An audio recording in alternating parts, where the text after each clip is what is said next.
और अब बड़ी खबर, आवास आवंटन को लेकर झारखंड में सियासत गर्म है। लेकिन जिस आवास में माननीयों ने 5 साल गुजारे, अब उसकी हकीकत क्या है, देखिए न्यूज 18 की एक्सक्लूसिव रिपोर्ट।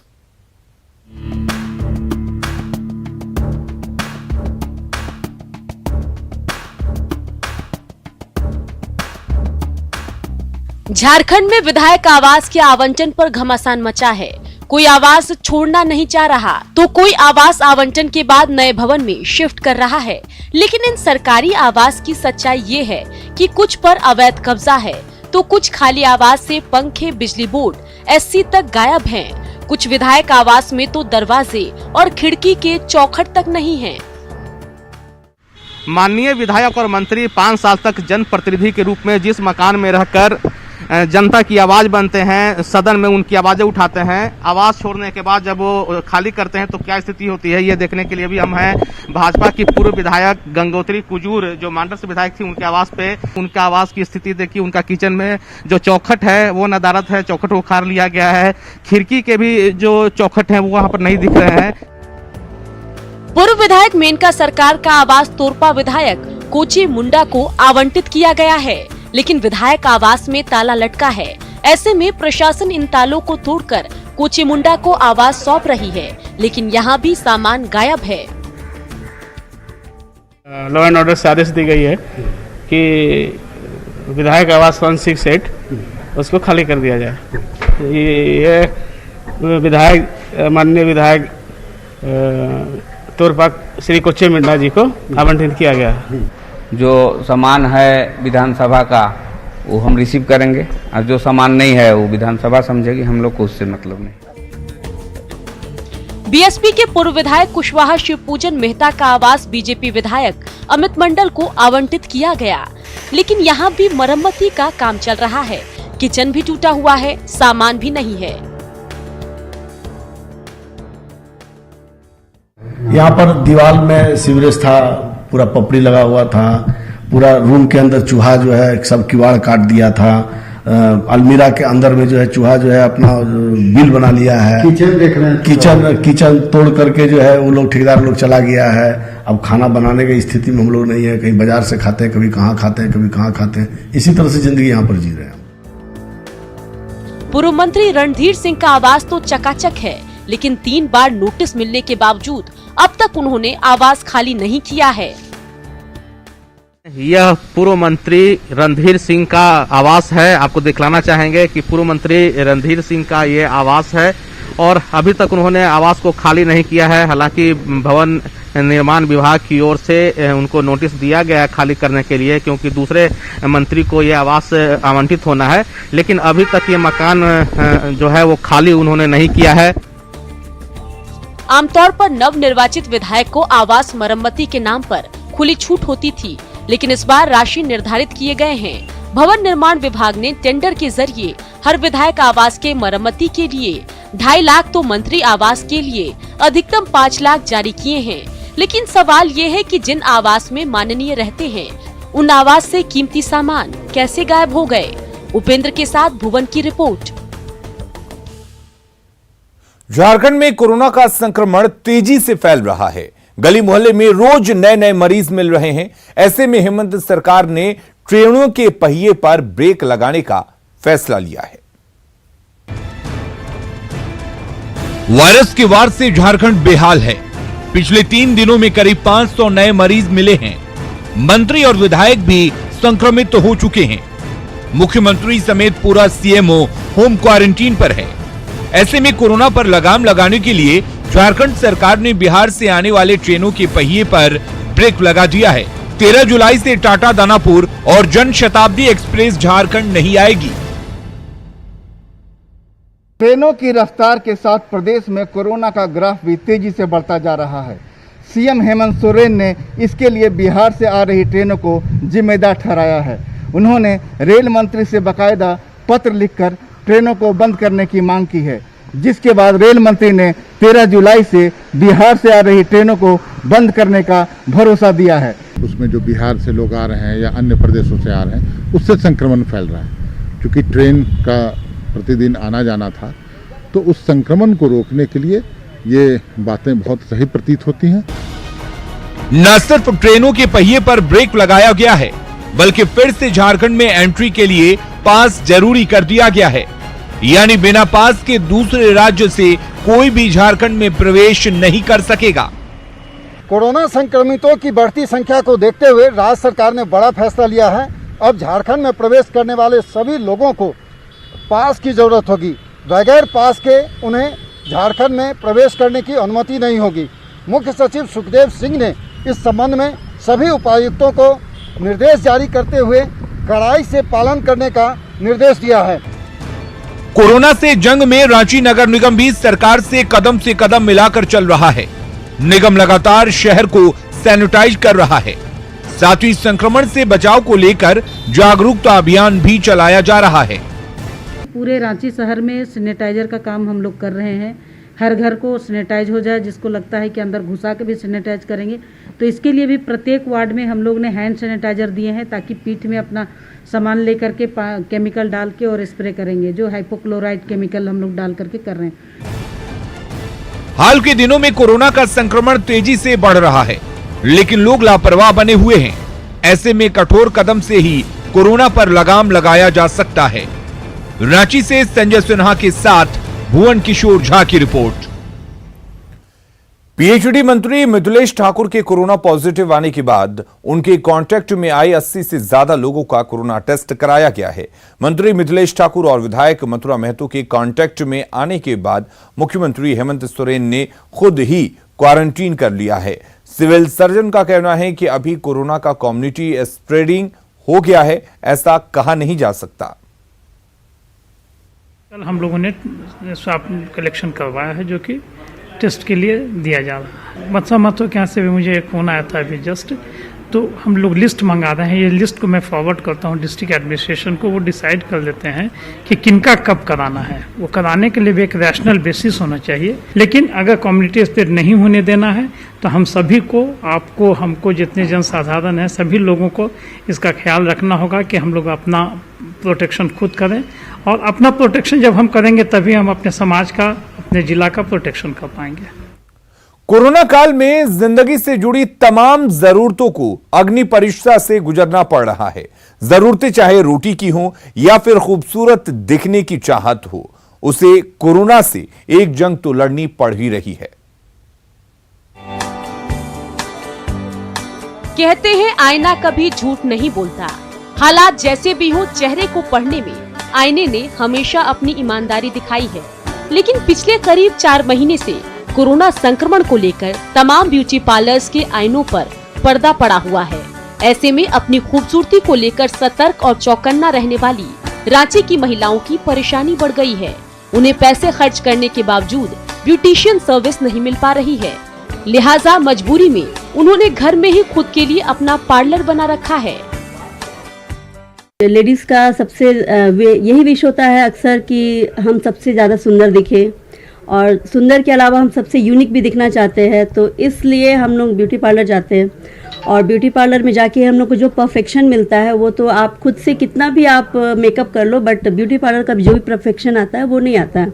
एक तो सावन का मौसम, उसमें 16 श्रृंगार वो हम कर नहीं सकते हैं।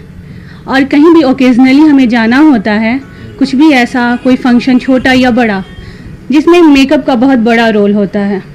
पार्लर बंद होने की वजह से ये सारा काम हमें खुद करना पड़ रहा है। आज के दौर में सुंदरता और श्रृंगार का परफेक्शन सर्टिफिकेट दरअसल ब्यूटी पार्लर का आईना ही जारी करता है।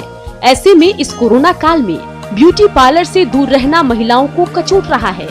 दूसरी तरफ ब्यूटी पार्लर चलाकर अपना परिवार पालने वाली महिलाएं भी काफी मायूस हैं।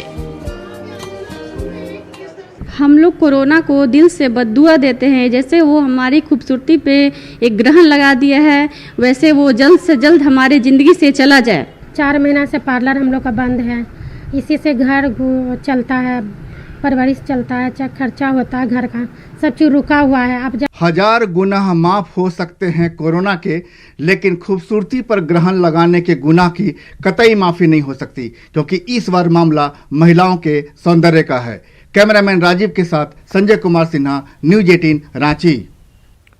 राज्य खाद्य निगम के टेंडर में हो रही गड़बड़ी को लेकर झारखंड हाईकोर्ट में जनहित याचिका दाखिल की गई है। प्रार्थी संतोष कुमार सोनी की ओर से दाखिल जनहित याचिका में मुंबई की कंपनी NEML द्वारा विभागीय अधिकारियों की सांठगांठ से सरकारी राजस्व की क्षति पहुंचाने का आरोप लगाते हुए पूरे मामले की जांच कराने का आग्रह न्यायालय से किया गया है।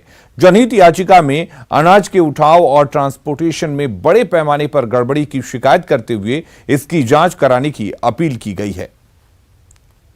हाई कोर्ट से मैंने मांग किया है कि जो हमारे राज्य के राजस्व का दुरुपयोग हो रहा है, जो टेंडर अभी NEML द्वारा कराया गया है वो बिल्कुल निराधार है, उस पे बहुत सारी त्रुटियां हैं। उस त्रुटि को दूर कर नया टेंडर कराया जाए और हमारे झारखंड के राजस्व को बचाया जाए।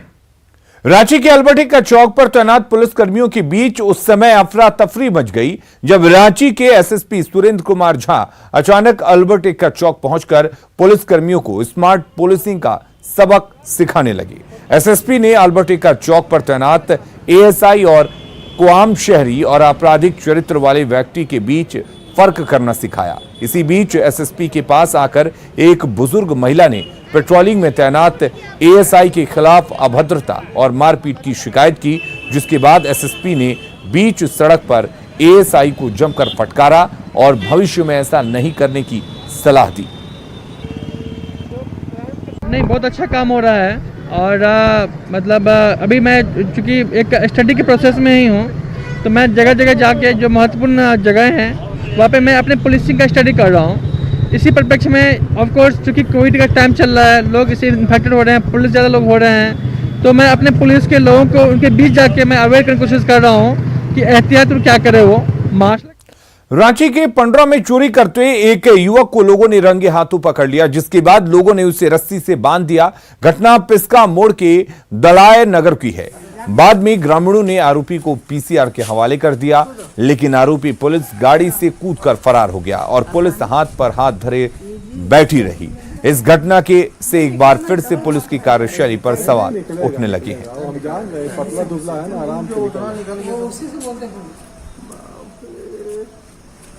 ऐसा चोर तो दुनिया में नहीं देखते हैं, ये तो जंग पर भी खेल के चोरी कर रहे हैं। ओलंपिक में चल जावे तुम लोग। पूर्वी सिंहभूम में वन विभाग जंगली हाथियों के उत्पात पर लगाम लगाने के लिए नई रणनीति पर काम कर रहा है। QRT टीम को ड्रैगर लाइट, वॉकी टॉकी और GPS सिस्टम से लैस किया जा रहा है। वहीं जंगली इलाकों में फलदार पौधे लगाए जा रहे हैं।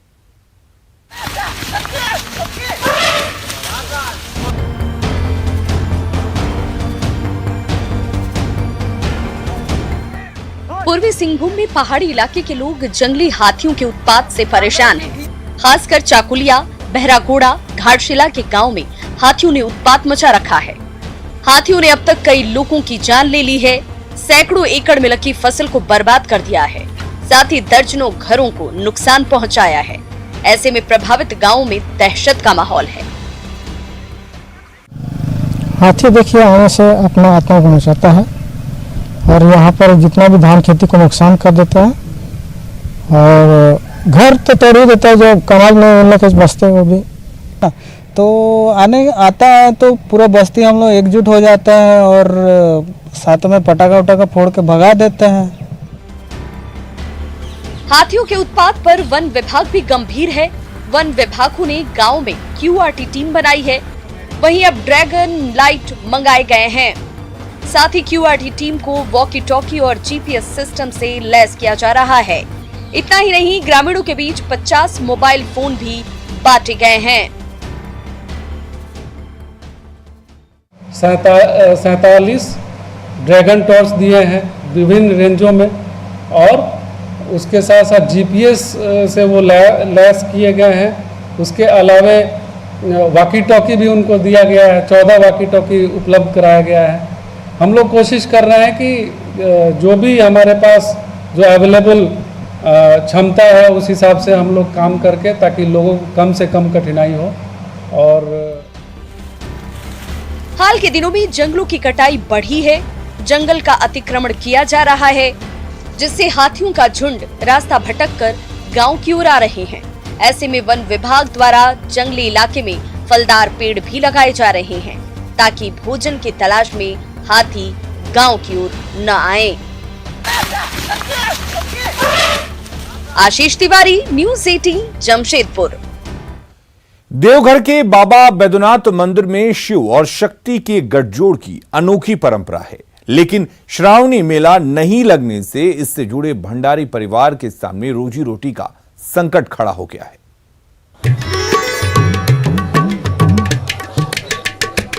पवित्र द्वादश ज्योतिर्लिंग बाबा बैद्यनाथ मंदिर, मान्यता है कि यहाँ मांगी हर मुराद पूरी होती है, लेकिन यहाँ गठजोड़ की एक अनोखी परंपरा है।